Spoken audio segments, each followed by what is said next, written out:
UFP, the United Federation of Podcasts.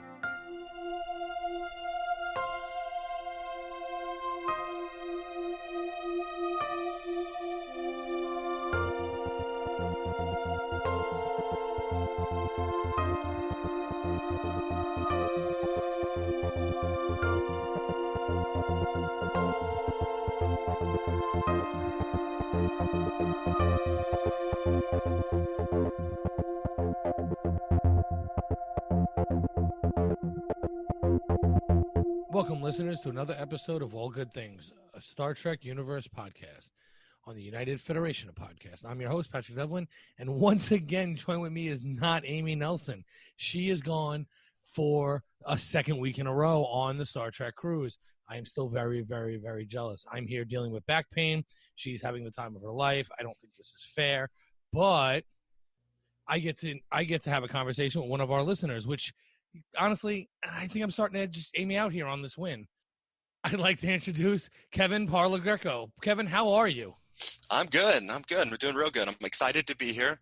Thank you for asking me to be on the show. Tolerate my my sick sounding nasally thing because I've got one of those things going on, but it's not Corona.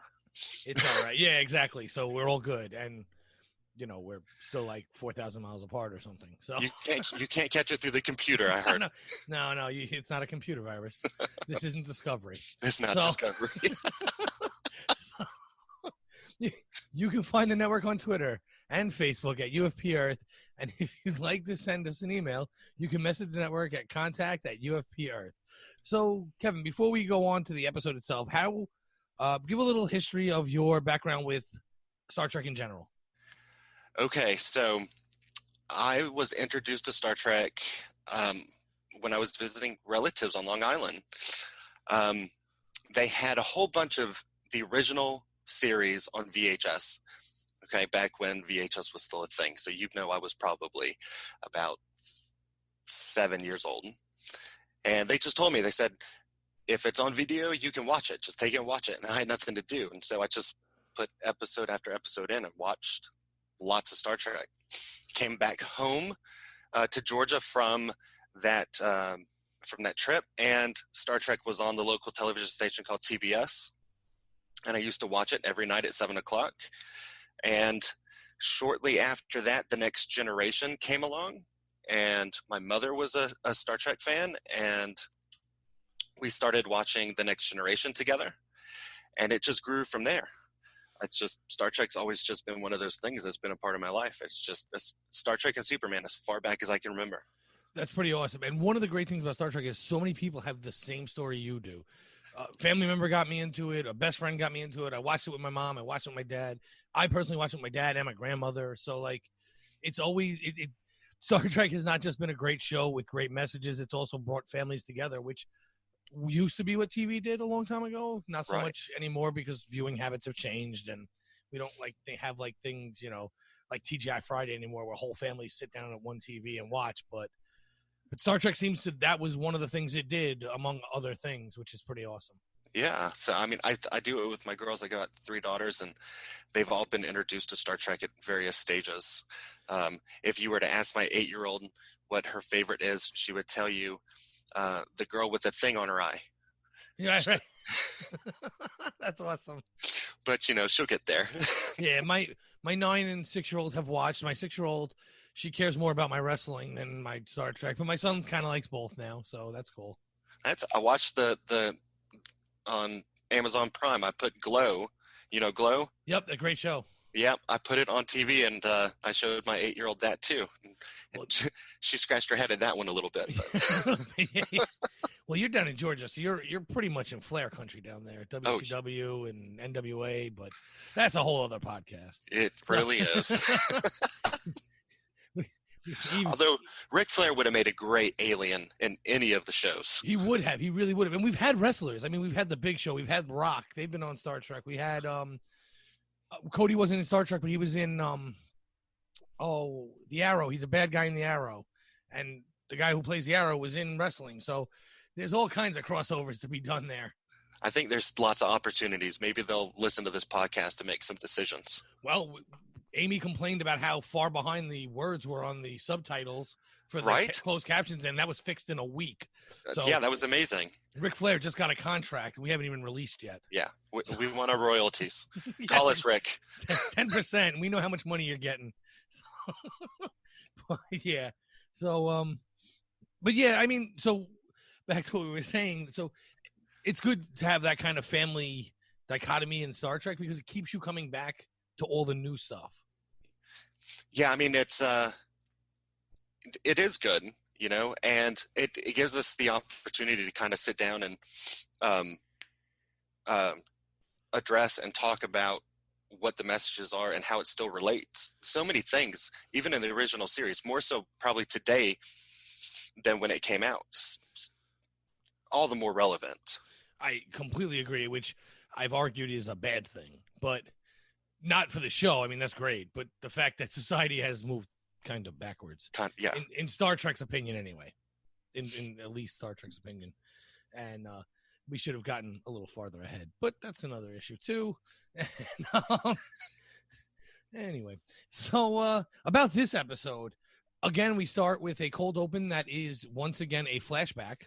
Yes. Dr. Jurati. Yes. 3 weeks ago, right? Correct. So we're continuing this theme of flashbacks, but what I love about this flashback more than, maybe not more than other ones, but what I really loved about this particular flashback is it's an extension of a scene we've already seen. It's more information to a scene where we saw this start of this conversation happen in an episode previously.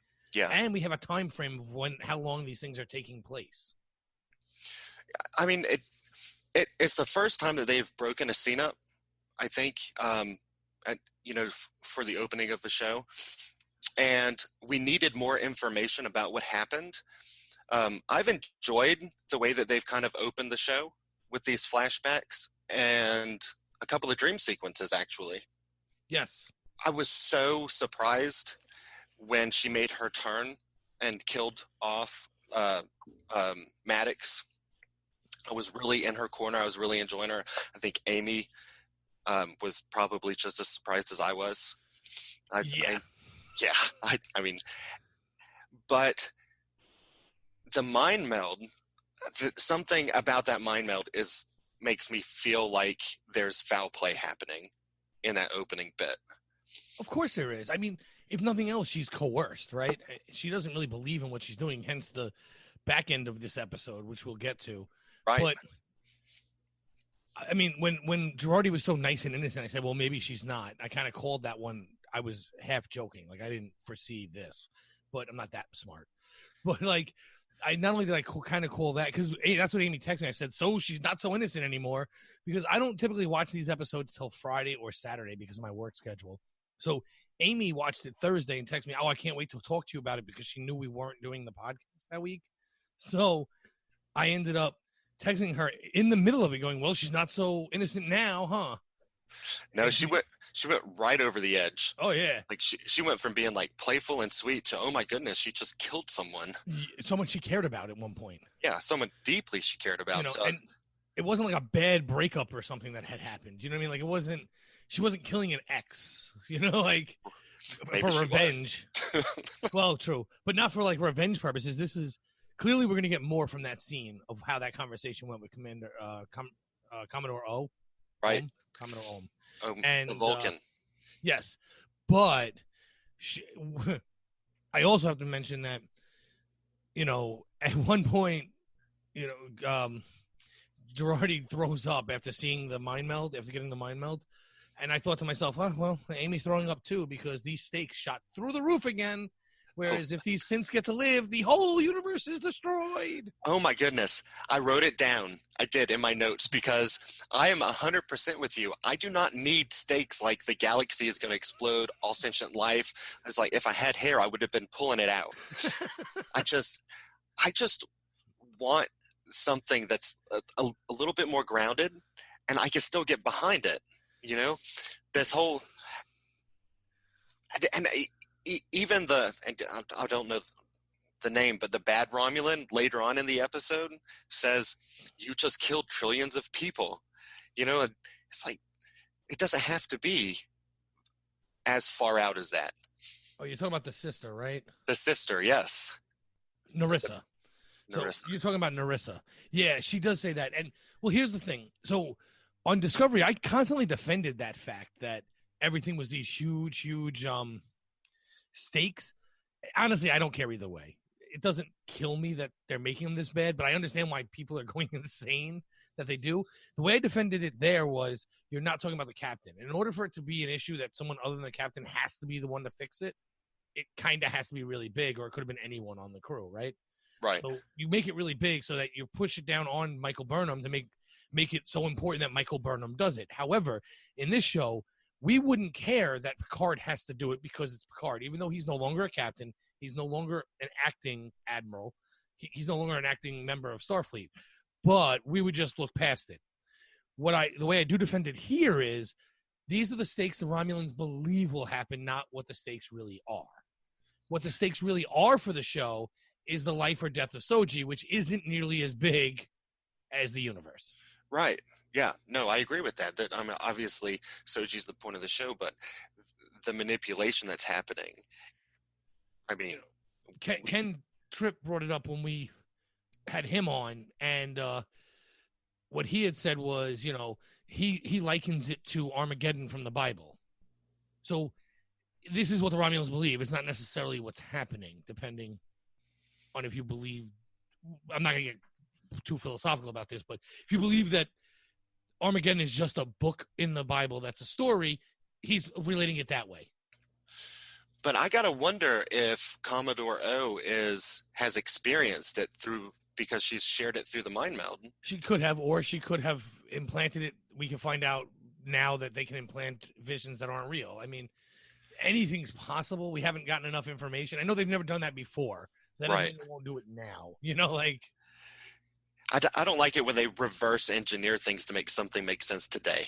Yes, but I could also get past that mentally, because the only time we really saw really, really bad Vulcans was in Enterprise, and mind melds were banned at that point. Well, why were they banned? Maybe because they were using them to implant bad memories. Now, then we saw pretty much good ones when it was allowed, and now we have a bad Vulcan again. So that's true. Well, it'll be exciting to see.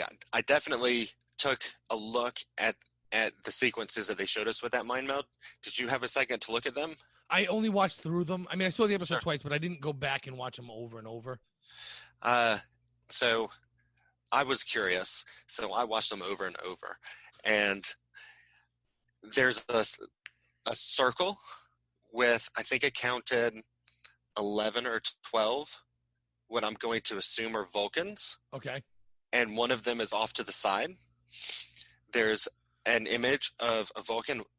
I'm just going to say a Vulcan, but it might not end up being a Vulcan. But I think it is because it came from Commodore O. And she's hitting herself in what I think is with a rock on her forehead. There's the image of Earth exploding. There's another image of Commodore O pulling her facial features away. So, yeah, I remember that one. That one was very wow. That was, and it was graphic. I paused it, and my wife was sitting there, and I had to leave the room for a minute, and I said, I'm sorry, I have to leave this on the TV screen for a minute. That's horrible. So she doesn't like Star Trek Picard anymore.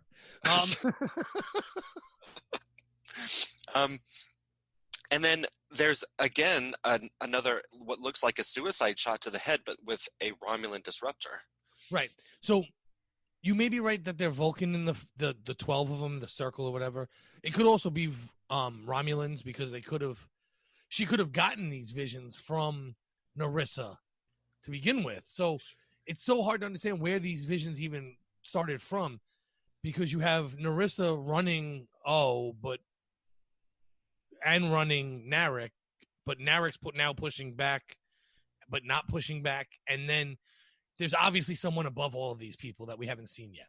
Yes. It's getting very confusing. There's a lot of corruption going on in Starfleet. Yeah. Well, now Jurati is corrupt. Right. She's breaking under the pressure of it. However, she's corrupt. I really enjoyed the scenes later on in the episode where you could tell her grief was